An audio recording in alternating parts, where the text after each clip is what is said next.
Subscribe करें और bell दबाएं ताकि कोई खबर रह न जाए।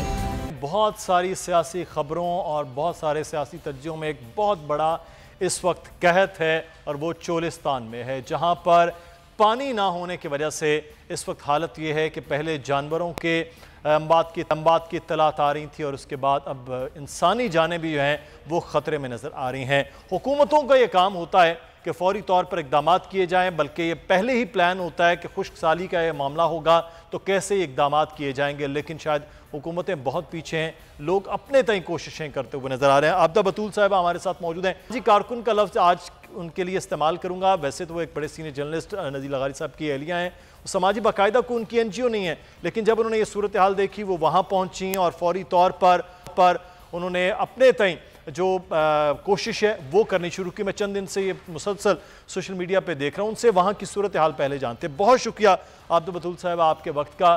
जब आप पहुँची हैं चोलिस्तान, मुख्तलिफ इलाकों में आप विजिट कर रहे हैं, क्या सूरत हाल है वहाँ पर इस वक्त?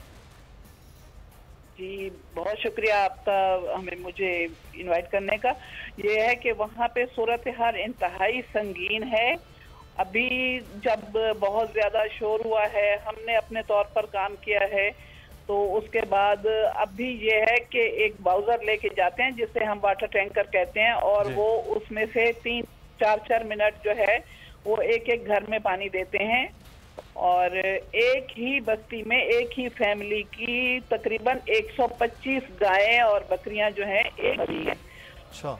और दूसरा ये है कि पानी पीने के लिए वहाँ जो पानी है वो इंतहाई कड़वा है। मैं तो हैरान हूँ कि वो जानवर भी उसको कैसे मुंह लगाते हैं, इंसान तो उसको जबान पे लगा ही नहीं सकता।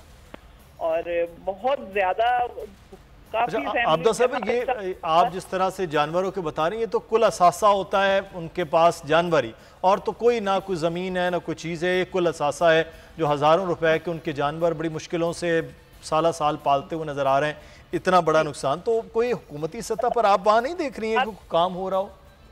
जी, हज़ारों नहीं लाखों की कीमत के वो हैं। और मजे की बात यह है एक एक जानवर रजिस्टर्ड है और उसका हुकूमत को टैक्स देते हैं, जिसको तिरणी का नाम दिया जाता है। तिरणी उनको बोला जाता है कि सिर्फ वहाँ चरने और पलने का वो टैक्स देते हैं, उसको तिरणी का नाम। एक एक जानवर रजिस्टर्ड होता है। और असल बहरान इसलिए वैसे भी हर साल पैदा होता है जब बारिश नहीं होती है।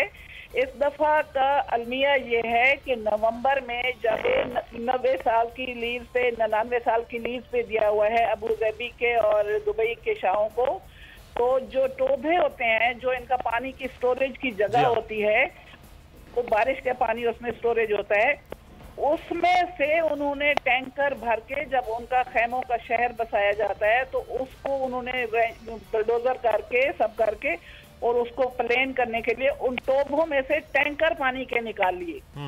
तो वो जहां ये बहरान आके मई जून तक को आगे तक को जाता तो वो 2 महीने पहले खत्म हो गया। और दोबारा था कि मई के महीने में ये मसला भी वहाँ पर मौजूद है। हम कोशिश करेंगे मुसलसल आपसे राब्ते में हो, लेकिन जो कुछ NGOs भी काम कर रही हैं तो फौरी तौर पर हुकूमतों को तवज्जो देने की ज़रूरत है कि अगर सिर्फ एक खातून अकेले इतनी जगह पर पहुँच सकती हैं तो हुकूमतों के पास तो वसाइल है, फौरी तौर पर वहाँ पहुँचा जाए।